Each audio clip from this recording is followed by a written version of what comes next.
Sebab kita jaga Allah pada waktu kita sihat elok, maka Allah akan jaga kita pada waktu kita susah. Baik. Baik. Jadi cara kesimpulan dia, takwa lah yang nak menjaga kita. Takwa yang nak menjaga kita, bukan benda lain. Takwa yang paling penting. Kemudian Allah sebut, Nabi sebut lagi, pelihara Allah Subhanahu wa taala, nescaya engkau akan mendapati dia di hadapanmu. Baik. Di sini bila Allah sebut, Nabi sebut bahawa Allah di hadapan kita. Jaga Allah, kamu akan dapati Allah di hadapan kamu. Baik, bukan nak bagi kita kata Allah tu duduk depan kita, tak. Bukan Allah tu bertempat, tidak. Tapi nak bagi kita kata apa? Perjalanan kita ni seolah-olah macam kita ni musafir. Musafir ada jalan ke belakang. Tak ada kan? Semua musafir pergi ke depan. Baik, seolah-olah Nabi sebut kamu akan dapati Allah Ta'ala di hadapan kamu akan, seolah-olah kita dalam keadaan musafir. Musafir yang nak menuju ke alam akhirat, nak menuju ke Allah Subhanahu Wa Ta'ala. Sebab tu Nabi letakkan di depan sebagai tanda kemuliaan. Kalau Nabi kata pelihara Allah, nescaya kamu akan dapati Allah di belakang kamu. Kau mana pula? Jadi orang nampak pelik sikit. Jadi tanda depan ni maksud apa? Kita kena pergi sikit, laju sikit, nak menuju ke alam akhirat. Baik. Jadi satu hari ketika mana Sufainah, Sufainah ni di antara hamba Nabi SAW. Maksud dia tukang khidmat. Nama dia Sufainah. Dia macam Safinah, tapi baca dia Sufainah. Dan mana satu hari Sufainah ni Rasulullah hantarkan beliau untuk bawa barang. Sampai di pertengahan jalan, sampai di pertengahan jalan, jumpa dengan seekor singa. Jumpa dengan seekor singa, dan singa tadi memang perangai singa nak makan orang. Kemudian kata Sufainah, ya Asad, wahai singa, aku ni adalah hamba kepada Allah Ta'ala. Itu hamba kepada Allah dan juga pembantu kepada baginda Nabi SAW. Singa tadi yang mana asal nak makan kepada Sufainah ni, bila dengar saja nama Rasulullah, dengar saja nama Allah Ta'ala, singa tadi jadi diam tu, terdiam. Nampak? Binatang pun kadang-kadang boleh terkesan, disebabkan perangai manusia tersebut. Kalau kita lihat kisah nama apa? Sufyan As-Sawri. Sufyan As-Sawri ni, dia letakkan nama dia Sawri, lembu jantan. Mana kita letak nama kita? Muhammad lembu. Saiful lembu, Saiful kambing contoh. Ada apa ni? Tak apa ni. Tapi sini Sufyan As-Sawri ni letakkan nama dia lembu, Sufyan As-Sawri. Disembahkan sebagai lembu juga. Baik, sebab apa? Sebab masuk masjid dengan kaki kiri.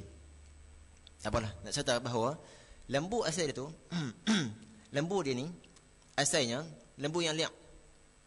Tapi bila mana jumpa dengan orang soleh, sini Sufyan As-Sawri bela, lembu pula jadi baik pula. Jadi ulama sebut man jalasa sa'idun yas'ad. Barang siapa duduk dengan orang soleh, maka dia juga akan bahagia. Ni bukan kata orang bahagia, lembu pun dapat bahagia juga sebab duduk dengan orang soleh. Baik, Sufainah tadi duduk dengan siapa? Duduk dengan baginda Nabi SAW, khidmat kepada Rasulullah. Jadi binatang pun bakal takut kat dia. Sebab tu ulama sebut yang saya sebut itu, jika sekiranya bila mana seorang tersebut takwa ataupun takut pada Allah Ta'ala, semua benda akan takut pada dia. Tapi jika sekiranya seorang ini tidak takut pada Allah Ta'ala, semua benda pula akan jadi berani dengan dia. Jadi sebab takut dengan Allah Ta'ala, sifat takwa tu sebut, Allah akan bagi macam-macam. Allah akan bagi macam-macam. Baik.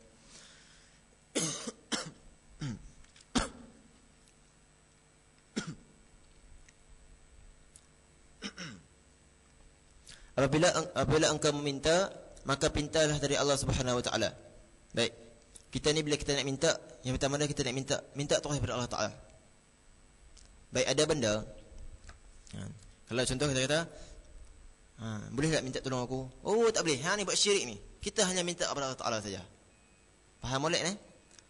Itu maksud dia apa? Maksud dia kita bertawasul. Tawasul apa tawasul? Tawasul ni kita minta, sebenarnya kita minta pada Allah Ta'ala dengan kita melalui wasilah. Contoh saya nak pergi jumpa MB ataupun nak berjumpa Agung. Saya dengan Agung tak kenal saya. Baik. Tapi saya kenal Agung lah. Baik, nak jumpa Agung katanya, siapa? Kecuali kalau saya kata, Ustaz ni rapat sangat dengan Agung ni, saya nak jumpa boleh tak? Boleh tolong kira Ustaz dengan Agung. Baik, jadi kita memerlukan perantaraan. Gunakan orang tengah supaya agung sebut kenal kita. Jadi begitulah. Allah Ta'ala ni kenal hamba dia. Tapi Allah sangat suka bagi kita menggunakan ataupun kita rapat dengan orang yang rapat dengan Allah Ta'ala. Sebab kita hidup di dunia ni sibuk sangat dengan dunia. Orang yang dekat dengan Allah Ta'ala jauh daripada dunia. Jadi bila jauh daripada dunia, hanya tumpu pada Allah Ta'ala saja. Sebab tu di sini bahawa Nabi sebut, apabila kamu nak minta, kamu mintalah pada Allah Ta'ala. Baik. Ada benda yang mana kita boleh minta dengan Allah Ta'ala, ada benda yang kita diharuskan juga minta dengan manusia. Tapi benda yang kena minta dengan Allah Ta'ala, contoh macam kita minta hidayah, kita minta taufik, minta Allah sembuhkan daripada penyakit, minta redha dan sebagainya, minta kemaafan, minta ampun. Semua tu hanya kita minta pada Allah Ta'ala saja. Baik. Adapun benda-benda yang lain, contoh macam kita nak minta duit, kita nak minta pinjam baju dan sebagainya, boleh melalui dengan cara kita manusia. Baik, di sini ulama sebut berkaitan dengan hukum tawasul. Tawasul ni saya sebut sikit. Jadi tawasul ni tawasul diharuskan, bahkan sangat-sangat dituntut. Sangat-sangat dituntut. Sebab apa? Sebab saya nak ulangkan sekali lagi, bahawasanya kita manusia, orang awam macam kita ni, hubungan kita dengan Allah Ta'ala tu jauh. Sangat-sangat jauh.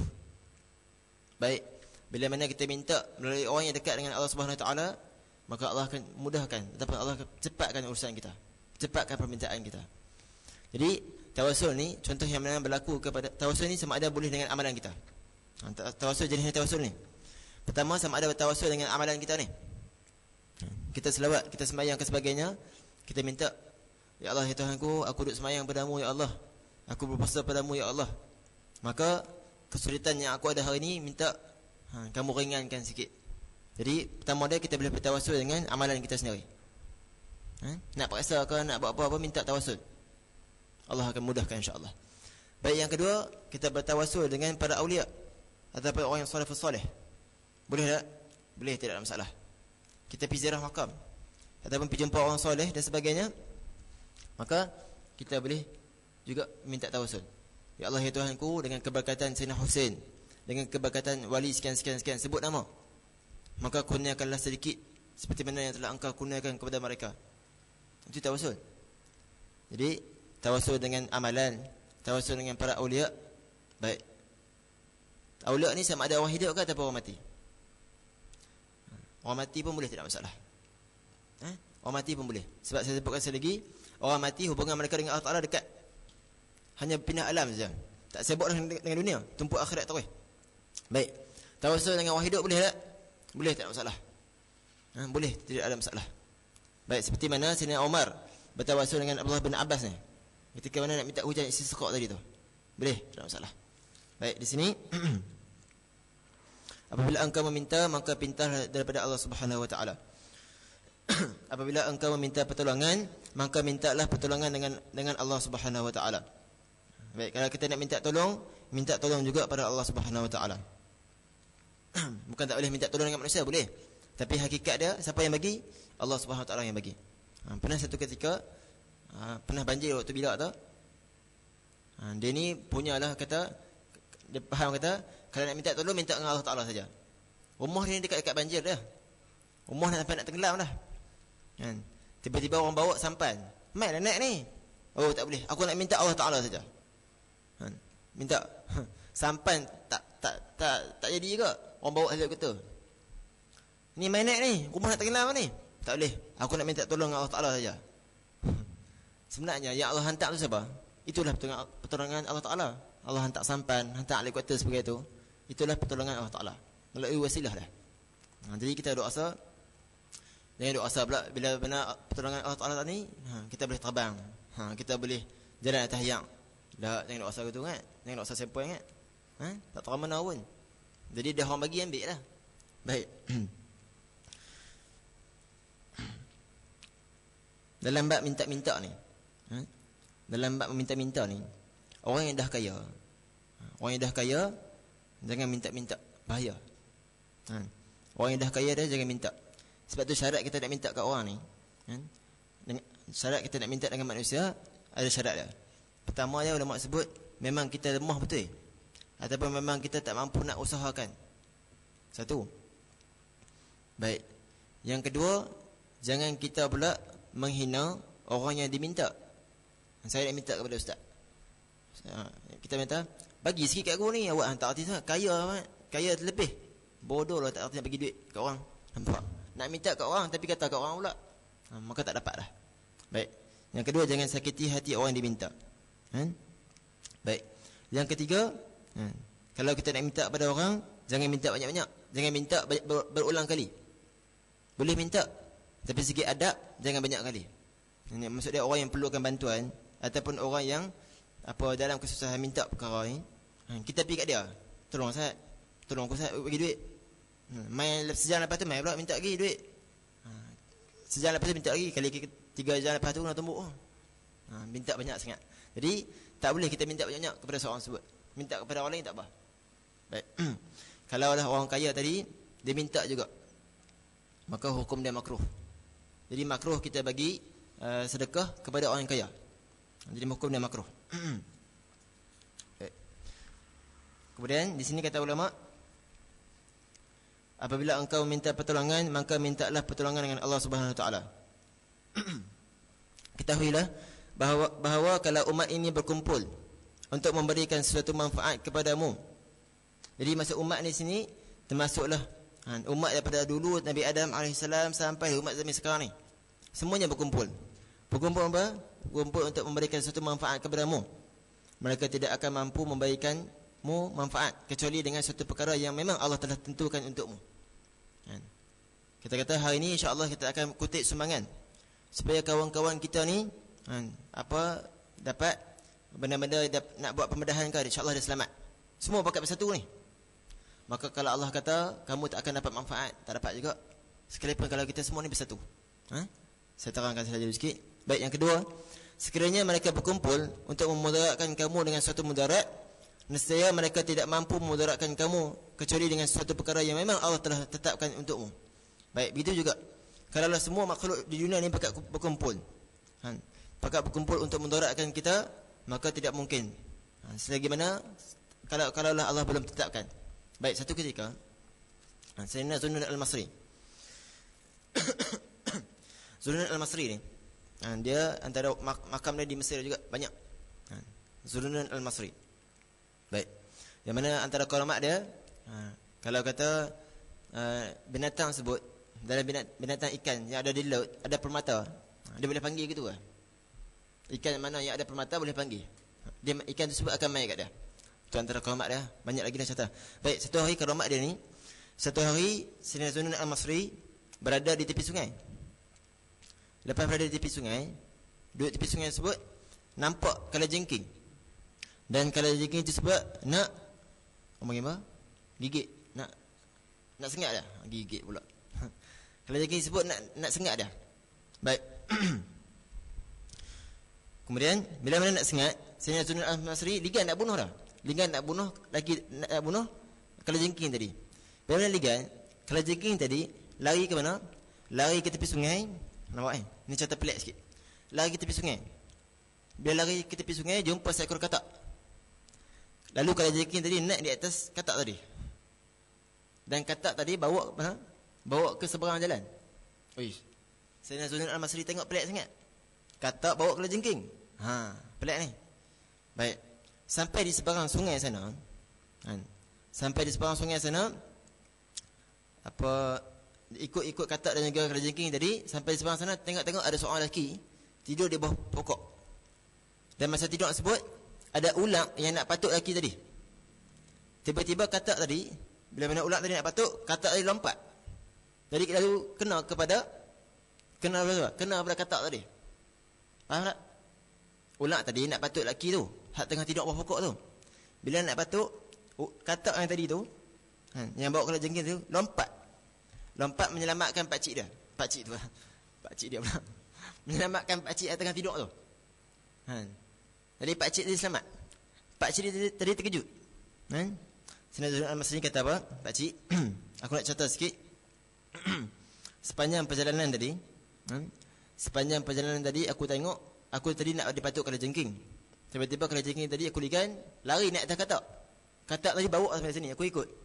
Bila sampai sini pula aku tengok ular nak patuk kamu. Bila ular nak patuk, kata tadi selamatkan kamu. Baik. Kemudian kata Zunnun al-Masri, dia kata, dia angkat tangan, ya Allah ya Tuhanku, itu Allah kamu tunjukkan bagi orang yang nak buat maksiat pada kamu. Saya pun tak tahu kenapa dia kata gitu. Bagi orang yang bagi orang yang telah buat maksiat, maka kamu selamatkan dia. Maka Zunnun al-Masri kata, pakcik tadi nak buat maksiat kot sebelum tu. Kata Zunnun al-Masri, ini kamu tunjukkan kepada orang yang buat maksiat kepada kamu. Kamu telah selamatkan dia. Bagaimana orang yang telah sentiasa taat kepada kamu? Orang yang buat maksiat Allah akan jaga juga. Ini apatah lagi orang yang sentiasa dalam ketaatan. Baik, kata pakcik tersebut. Kata pakcik tersebut, ketika mana aku nak tidur tadi, aku serahkan segala-galanya semua pada Allah Ta'ala. Serah. Nak jadi apa, jadilah. Jadi nampak, bila mana kita serah pada Allah Ta'ala, maka Allah akan jaga kita. Sekalipun semua orang ni berkumpul nak tabuh kita lah, nak lanyak kita, maka Allah dah tulis dah, lam yadurruka bisyai'in, maka kamu tidak akan dapat lagi mudarat.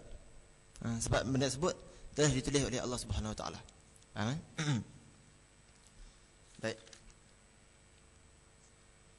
Di sini rufi'atul aqlam, maka pena-pena telah diangkat, rufi'atul aqlam, dan lembaran-lembaran telah kering. Jadi maksudnya apa? Semua benda Allah dah tulis. Allah dah tulis hari ini saya nak main jam 3.30, walaupun kita dah target 3.30. Ini nak beritahu kata apa?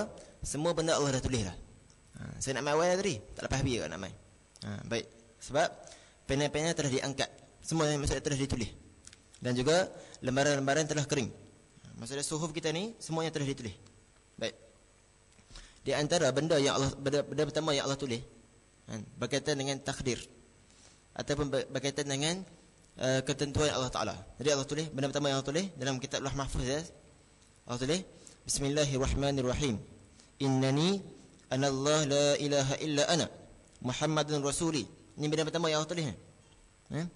Man istaslama liqada'i wa sabara ala bala'i wa syakara an ni'ma'i wa radiya bihukmi katabtuhu siddiqan wa hasyartuhu yawmal qiyamah ma'as siddiqin. Baik, sini. Ini benda pertama yang Allah telah tulis dalam di Lauh Mahfuz. Kita semua, kebaikan kita ke, kejahatan kita ke, hidup mati kita ni semua Allah dah tulis dah di Lauh Mahfuz. Baik, benda pertama yang Allah tulis ni.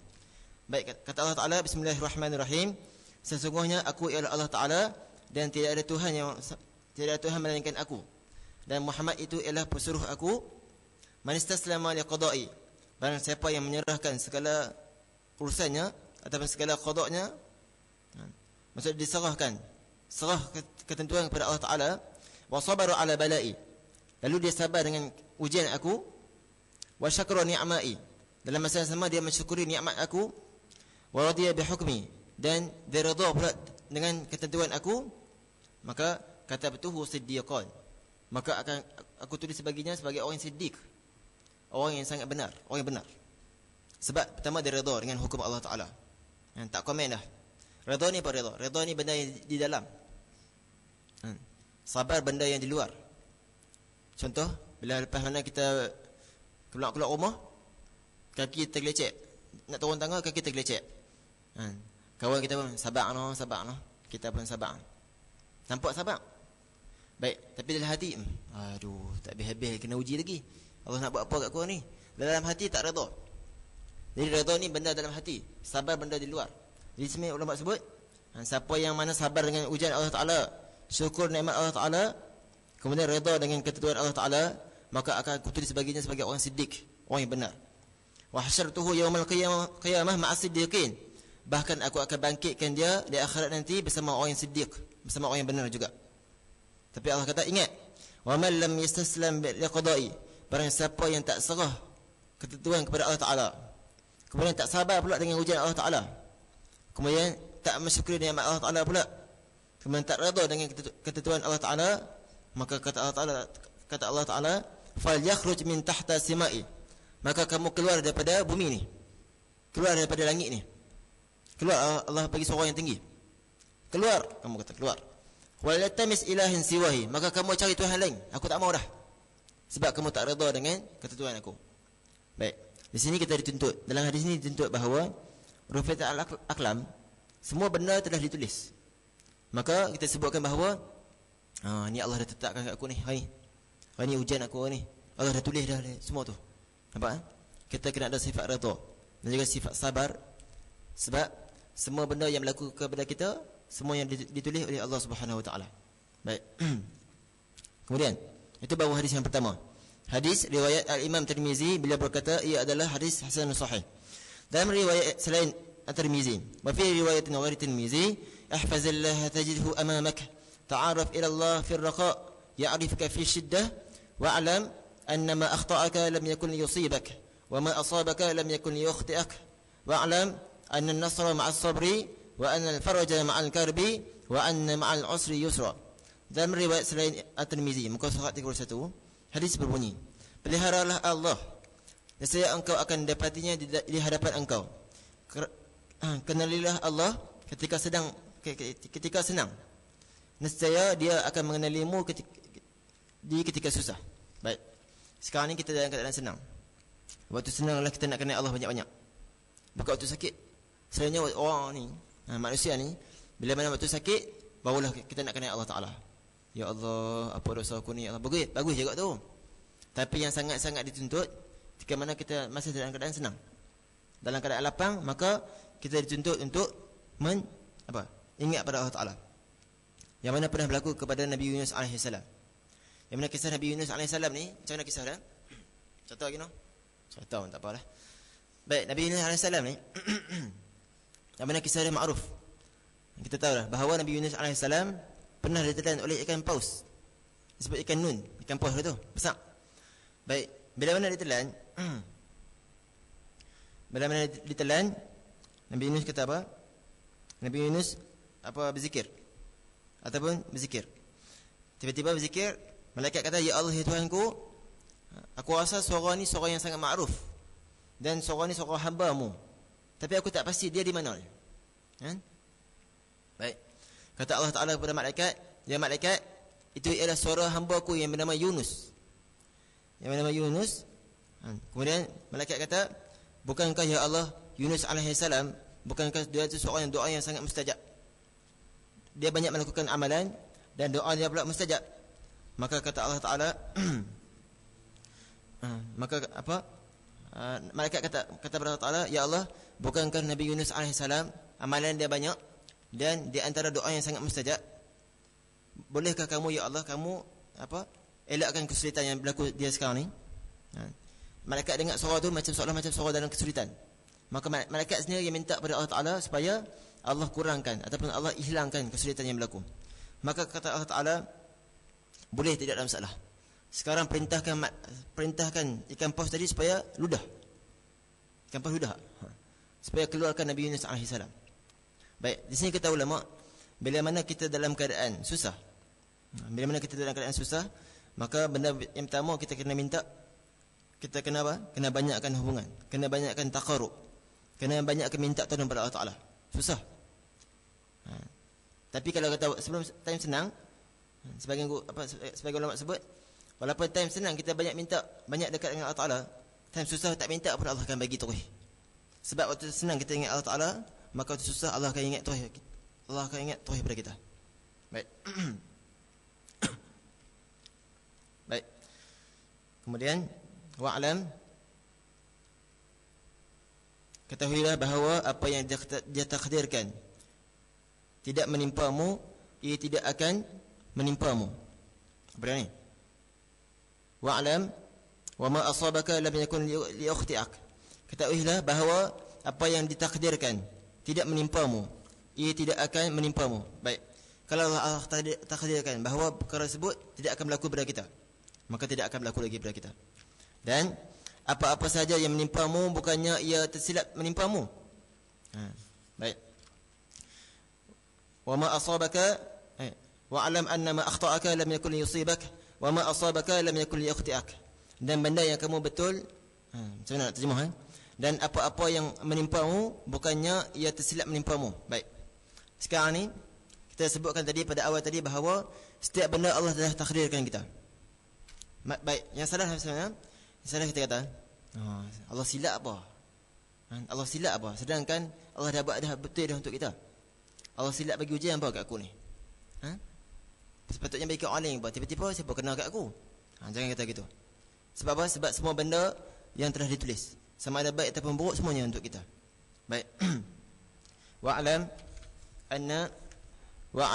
anna nasra ma'as sabri. Ketahuilah bahawa kemenangan itu ada bersama kesabarannya.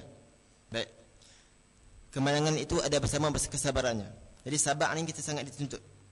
Kan? Kata ulama, kalau seseorang tu Allah inginkan dia, Allah ingin kasihkan dia, maka Allah akan uji dia. Kan? Bila mana Allah kasihkan pada seseorang, Allah akan limpahkan, bagi dia hujan macam-macam. Baik, cuma Allah nak tengok kita sabar ataupun tidak. Kan? Sebab sabar ni sifat para anbiya. Allah sebut dalam Al-Quran, innama yuwaffas sabiruna ajrahum bighairi hisab. Sesungguhnya orang yang sabar ni, pahala mereka tidak ada lagi hisab, tak boleh kira. Banyak sangat. Baik, kalau kita lihat dalam sejarah, semua para awliya ni kebanyakan semua mereka diuji.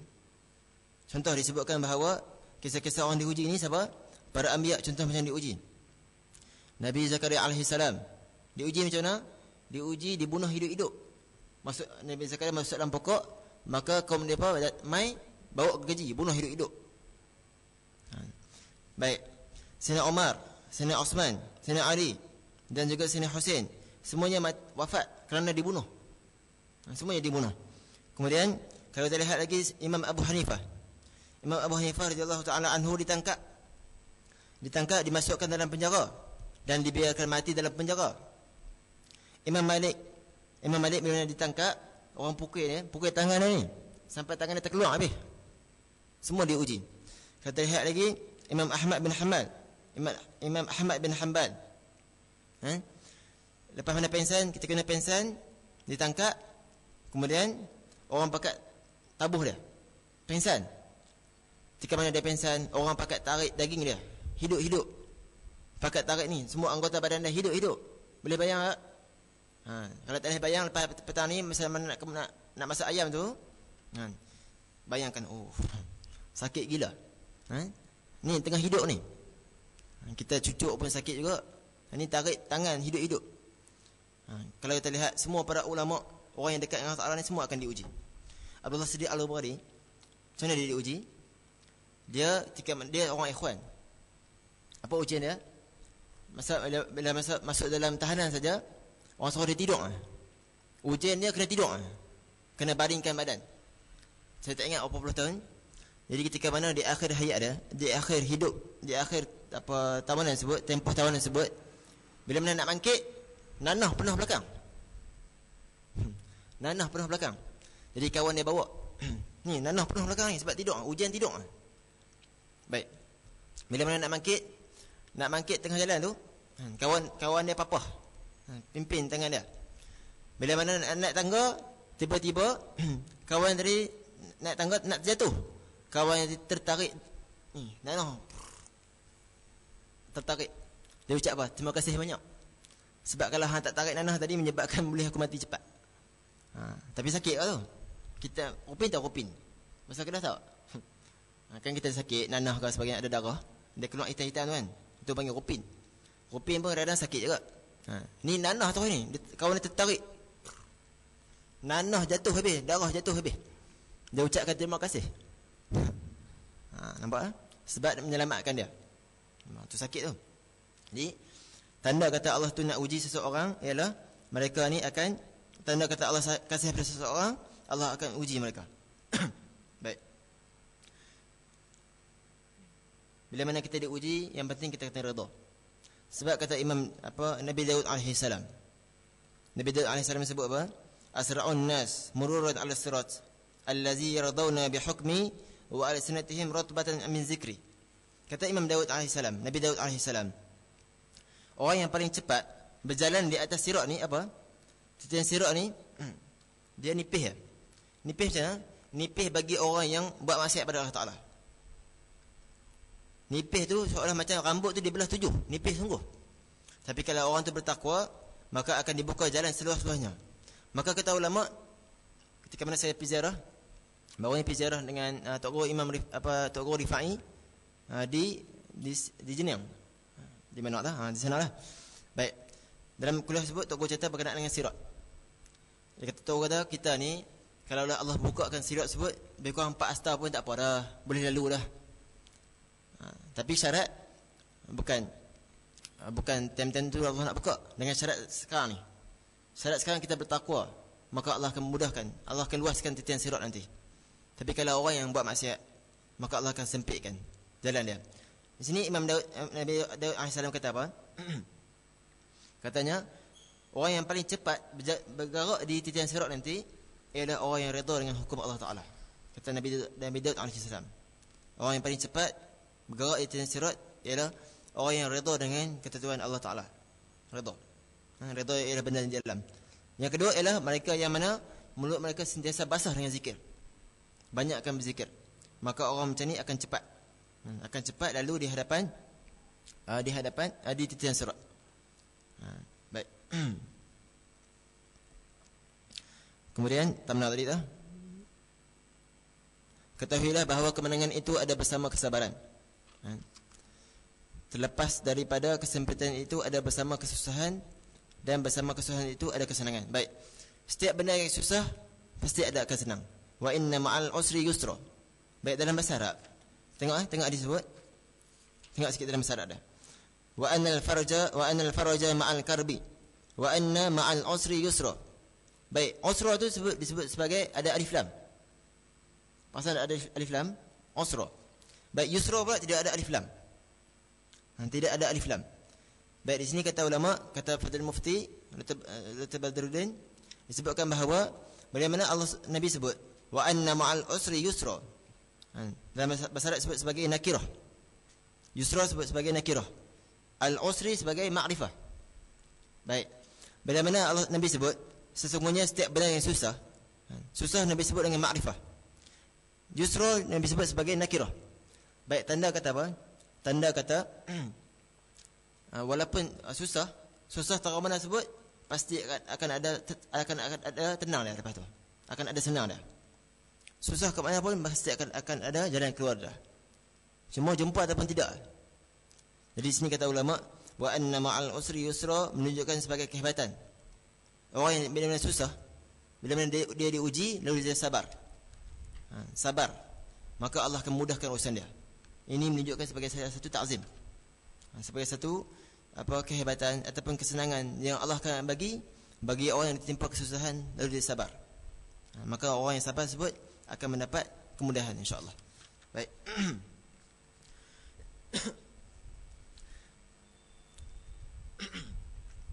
Sekarang ni ulama bincang sama ada kita ni diberi pahala di atas kesabaran kita ke.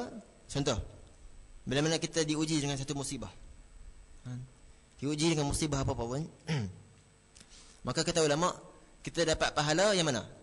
Dapat pahala hasil daripada sabar ke ataupun hasil daripada kita diuji sebut? Baik. Sebagai ulama sebut, kata pendapat yang pertama, pendapat Sultanul Ulama Syekh Azzuddin Abdul Salam, sebutkan bahawa kita mendapat pahala di atas pahala kita sabar. Bukan di atas pahala kita, bukan musibah itu kena. Tapi bila mana kita kena musibah kita sabar, barulah kita dapat pahala. Faham tak? Sebab apa disebut? Sebab yang bagi musibah itu bukan kita. Tugas makhluk ialah mampu bersabar. Yang nak bagi musibah Allah. Sebab tu kita hanya dapat pahala bila mana kita bersabar musibah. Sebagai pendapat jumhur, pendapat yang kedua, iaitu pendapat jumhur, kita dapat pahala bila mana kita diuji tu.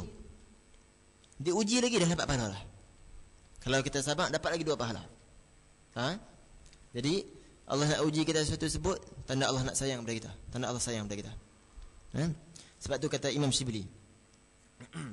Kata Imam Shibli, orang yang mana diuji lalu dia sabar. Kata Imam Syazuli silap.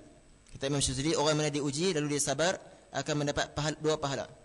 1 pahala kerana mereka tu diuji, 1 pahala kerana mereka sabar. Tapi bila mana mereka diuji tapi tak sabar pula, maka akan hilang semua terus pahala. Akan hilang pahala sabar tadi. Akan hilang pahala ujian tadi. Kita diuji dapat pahala dah, sabar pula dapat 2 lagi pahala. Baik.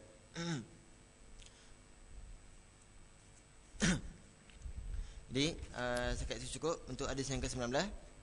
Apa yang paling penting dalam hadis ini, guru saya beritahu bahawasanya kita ambil faedah bahawasanya Nabi SAW ajarkan Abdullah bin Abbas pada umur kecil.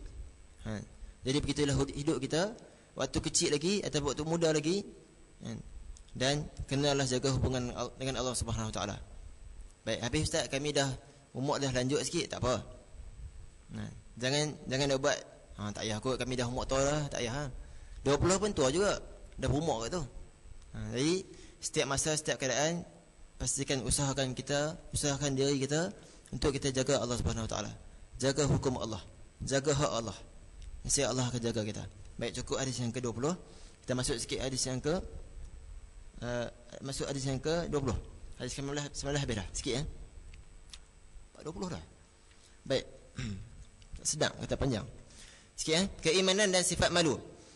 Wa an Abi Mas'ud Uqbah bin Amr al-Ansari al-Badri radhiyallahu ta'ala anhu qala Rasulullah sallallahu alaihi wasallam inna mimma adraka an-nas min kalam an-nubuwwah al-ula idza lam tastahi fasna' bima ma syi'ta rawahu al-Bukhari. Baik, ini sifat malu. Baik. Di sini perawi ialah Sirina daripada Abu Mas'ud Uqbah bin Amr al-Ansari al-Badri. Baik. Dinisbahkan kepada al-Badri sebagai ulama sebut dia ialah ahli Badar. Yang mana perang Badar berlaku ni 17 Ramadan ni, baru sangat ni kita sambut ni. Perang Badar berlaku bukan sebab nak perang, sebab nak tuntut hak harta. Bila nak tuntut hak harta, tiba-tiba berlakulah peperangan tu. Tapi bukan tempat dah nak cerita pasal perang Badar ni. Baik. Jadi sebagai ulama sebut al-Badri maksud dia apa? Dinisbahkan kepada Badar, ahli Badar. Sebagai ulama sebut yang kedua, al-Badar sebab disembahkan kepada kampung dia, nama sebagai al-Badri. Baik. Kita bila mana kita ada kampung, boleh kita nisbahkan Muhammad apa-apa sekali al-Jitrawi contoh, al-Balinggi. Lebih power lagi kawan saya tulis Amin al-Malizi. Tu dia macam ada seorang orang Malaysia. Tak apalah, baik kat dia. Disuruh. Baik. Daripada Abu Mas'ud Uqbah bin Amr al-Ansari al-Badri radhiyallahu taala anhu, beliau berkata Rasulullah SAW telah bersabda, sesungguhnya antara kata-kata ungkapan kenabian terdahulu yang dapat diketahui dan dipetik oleh manusia ialah jika engkau tidak malu maka lakukanlah apa saja yang engkau mahu. Baik. Di sini kalam-kalam ni, maksudnya kalam cerita pasal malu ni, semua para anbiya sebelum Nabi Muhammad SAW telah cerita dah bab malu ni. Jadi Nabi sebutlah. Nabi kata, siapa yang tak malu, fasna' ma syi'ta, maka buatlah. Di situ ulama kata apa? Di situ ulama sebut ada dua. Yang pertama ialah berkaitan dengan ancaman. So bagi ancaman, siapa yang tak malu, buatlah. Kalau ada orang jenis ni, memang saya tak malu pun. Memang saya tak malu, saya akan buat. Ini memang tak ada kemaluan tu. Baik. Sini ulama sebut sebagai salah satu ancaman kepada kita. Ada ancaman. Baik. Yang kedua, dalam hadis ini juga nak bagi tahu kata apa? Nak bagi tahu kata satu ancaman, idza lam tastahi fasna' ma syi'ta, satu ancaman. Satu yang kedua, nak bagi tahu kata supaya kita ni kena ada perasaan malu betul. Baik, hanya kita nak bincang yang kedua ni. Jadi malu tentang mana tu? Malu ketika mana? Baik. Yang pertama dia malu ni, kalau jika sekiranya berkaitan, saya nak ulang sekali lagi. Malu yang berkaitan, jangan malu perkara yang berkaitan dengan hak Allah Ta'ala. Hak Allah Ta'ala. Kita nak malu nak buat hukum hudud. Sekali orang kata kita ni negara mundur pula. Sekali orang kata negara kita ni pakai kudung pula. Malu. Tak payah malu. Itu hak Allah Ta'ala, bukan hak kita. Baik. Ataupun benda-benda yang berkaitan dengan ketaatan. Contoh, nak semayang lagi ni. Bagi orang tengok apa. Jangan.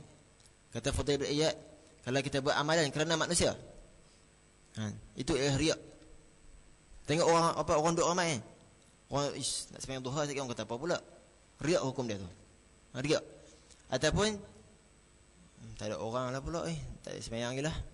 Riak tu juga. Buat satu amalan kerana manusia, maka riak, kata Fudail bin Iyad. Baik. Di sini bila mana kita nak buat baik, kita nak bagi sumbangan pada orang, contoh dia, jangan malu. Tapi jangan tunjuk ke orang. Tapi jangan, maksud dia nak buat baik, nak buat ketaatan, jangan malu maksud dia. Benda yang berkaitan dengan Allah Ta'ala, nak mengamalkan sunnah, jangan malu. Sebab itu ialah sunnah, bukan hak kita, bukan ialah yang kita punya, ialah yang Nabi punya. Baik. Adapun yang kita ni sekarang dituntut malu ialah jangan kita buat perkara-perkara yang haram. ataupun perkara-perkara yang mana perkara-perkara yang syubhat, perkara-perkara yang boleh menimbulkan fitnah, perkara-perkara yang khilaful aula, jangan kita buat kerana ada perasaan malu. Contoh perkara yang harus, minum diri harus tak? Harus. Tapi boleh buat tak? Boleh kalau tu orang jenis tu tak malu. Hukum minum diri boleh diharuskan. Tapi kalau dia ada perasaan malu, dia boleh duduk lagi. Dia akan minum duduk dan sebagainya. Sebab dia malu dengan agama. Baik. Baik, dalam pengajian pula, dalam pengajian contoh kita tak tahu, jangan malu nak bertanya. Itu malu yang dikeji. Malu yang dikeji ni ialah malu yang berkaitan dengan benda-benda ketaatan, benda-benda yang berkaitan dengan hak Allah Ta'ala, tiba-tiba kita malu pula. Itu malu yang dikeji. Contoh lagi. Contoh kita nak pergi ambil ijazah dengan seorang syekh, ataupun nak ambil doa. Malu lah syekh kata aku bagus pula. Syekh pun tak pernah kata Han kata Han bagus, tak pernah kata pun. Bahkan syekh suka lagi. Jangan malu. Baik. Kemudian satu hari Nabi SAW pernah kata pada sahabat, istahyu minallahi haqqal hayah. Nabi kata, kamu malulah kepada Allah Ta'ala dengan sebenar-benar malu. Kemudian para sahabat kata, ya Rasulullah, kami sangat malu ya Allah. Kami ni sifat malu dengan, asal malu dengan Allah Ta'ala. Alhamdulillah. Maka kata Nabi SAW, laisa zalika, walakin istahyu minallah haqqal hayah. Dia kata bukan malu macam tu. Malu yang sebenar dengan Allah Ta'ala apa? Yang pertama ialah kita menjaga kepala kita, dan juga menjaga berkaitan dengan sekeliling kepala. Maksudnya jaga akal kita. Malu yang pertama ialah kita menjaga akal. Nabi sebut gitu. Yang kedua, kalaulah kita malu, wal batnu wa ma hawa. Kalaulah kita ada perasaan malu, kita jaga apa? Perut kita. Jaga perut, jangan makan benda yang haram. Itu malu tu. Jaga akal, jangan fikir benda yang kotor. Jangan fikir benda yang tidak elok. Itu malu juga tu. Jadi pertama, kalau malu, Rasulullah kata malu yang sebenar ialah kita dapat jaga akal. Malu yang kedua, kita dapat jaga perut kita. Perut wa ma hawa, dan juga di sekeliling perut, dekat-dekat dengan perut, apa? Faraj kita, kemaluan kita. Jaga. Kalau orang yang tak malu ni, dia akan makan ikut dan. Perut dia masuk macam-macam. Kata Sayyidina Ali, man kanat himmatuhu ma dakhala fi batnihi, kana qimatuhu ma dakhala ma kharaja minhu. Barang siapa yang mana himmah dia, kerja dia hidup, hari nak makan apa? Sehari tengah hari sehari, aku nak pergi ke McDonald. Esok pula kita nak pergi kat mana? Petang sehari nak buka apa? Kerja pick up pasal makan. Maka kata Sayyidina Ali, kana qimatuhu ma kharaja minhu. Maka nilai diri dia apa yang keluar daripada badan dia. Apa yang keluar? Najis lah. Kerja dia pick up makan dah. Maka nilai diri itu macam najis yang keluar. Kata Imam Sayyidina Ali. Baik, di sini yang kedua berkaitan dengan perut kita dan juga faraj kita. Jaga. Kalau kita malu, jaga semua. Jaga perut, jaga kemaluan. Yang ketiga, kalaulah kita malu, kita akan ingat wa antazkurul mauta wal bala. Bila mana kita ada perasaan itu, kita akan sentiasa ingat kepada mati dan juga ingat kepada hari kehancuran wal bala. Baik. Kata Nabi SAW, wa man fa'ala zalika faqad istahya minallahi haqqal hayah.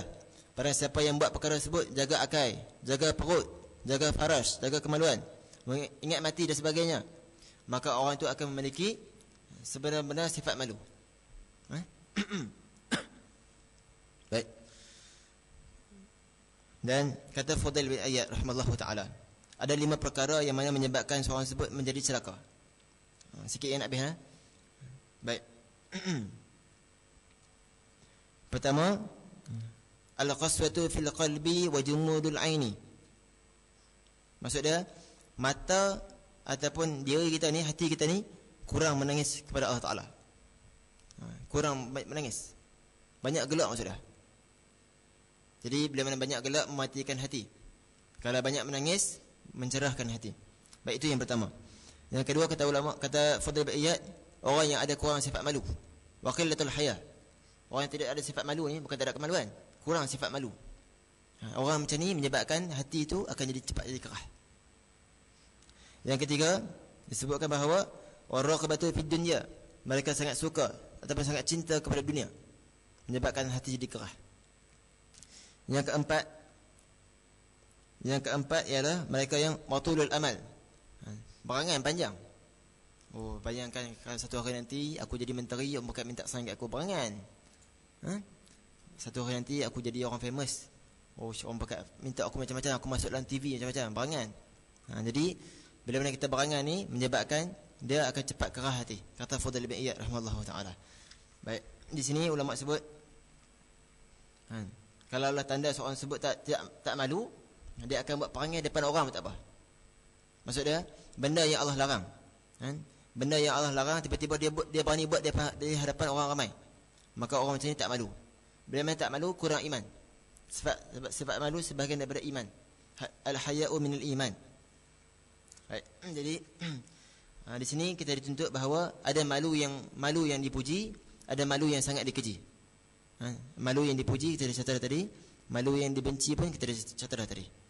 Jadi ala kulli hal, benda yang berkaitan, saya nak ulangkan sekali lagi, benda yang berkaitan dengan hak Allah Taala, hak Rasul, kita jangan malu untuk kita nak pertahankan, jangan malu untuk kita nak buat. Adapun perkara yang berkaitan dengan larangan Allah Taala,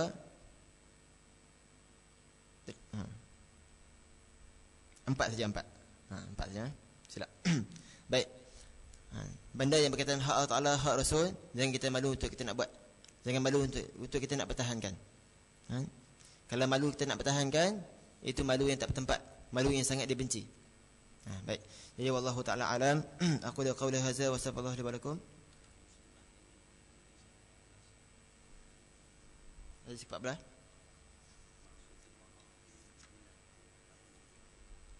Masuk jemaah. Baik, hadis yang ke-14. Baik. Hadis yang ke-14 ada muslimat tanya berkenaan dengan la yahillu damu imri'in muslimin illa bi ahda thalathin as-sayyibu az-zani wan nafsu bin nafsi wat tariku li dinihi al-mufariqu lil jama'ati. Baik. Di sini ulama sebut memisahkan diri daripada jemaah. Jemaah mana ni? Parti mana? Baik. Bukan masalah parti ya. Baik, di sini ulama sebut jemaah di sini ialah jemaah Ahlussunnah wal Jamaah. Ahlussunnah wal Jamaah pula mereka ni apa? Akan pegang kepada empat perkara yang utama. Quran, sunnah, ijma' dan juga qiyas. Bukan boleh pegang apa ambil sikit tinggalkan sikit. Jadi mereka ni yang mana berpegang kepada empat ni. Quran, sunnah, ijma', qiyas. Baik. Jadi ulama kata pilih kalau nak pilih jemaah pilih jemaah yang mana mementingkan empat benda ni. Dan kalau kita lihat ada mana-mana jemaah yang mana mereka hanya tolak qiyas, tolak ijma'. Kata sebab ijma' memang daripada sahabat, qiyas memang daripada tabi'in dan sebagainya, memang daripada sahabat dan juga tabi'in. Baik, kita ambil dua yang kuat. Itu Quran dan juga sunnah. Kita kena ambil empat sekali. Sebab kadang-kadang tak jumpa dalam Quran, tak jumpa dalam hadis, maka ijma' para sahabat. Contoh macam kumpul Quran, ijma' para sahabat, qiyas dan macam-macam lagi lah. Di sini sebut Ahlussunnah wal Jamaah maksudnya. Bukan tidak ada mana-mana parti, tidak. Ini berkaitan dengan Ahlussunnah wal Jamaah. Baik. Jadi wallahu taala alam. Yang terakhir sebut lupa tadi. Di antara sunnah-sunnah para anbiya ada empat. Pertama ialah berwangi-wangian. Yang kedua ialah siwak. Yang ketiga nikah. Yang keempat malu. Itu sunnah para anbiya. Jadi kita dah terang tadi, malu juga kena bukan ikut tempat. Malu jangan tak bertempat dan jangan ikut tempat sangat. Faham tak? Jadi wallahu taala alam, 3 kali wallahu alam. Assalamualaikum warahmatullahi taala wabarakatuh. 3 kali ya. Esok insya-Allah dalam jam 8 pagi kita mula. Saya ada satu lagi hadis. Kemudian Ustaz Syahrizal minta saya sambung pada hadis 33. Esok pada jam 8 pagi sampai ke 9 saja insya-Allah. Sebab ke 9 ada majlis di sini insya-Allah. Wallahu a'lam.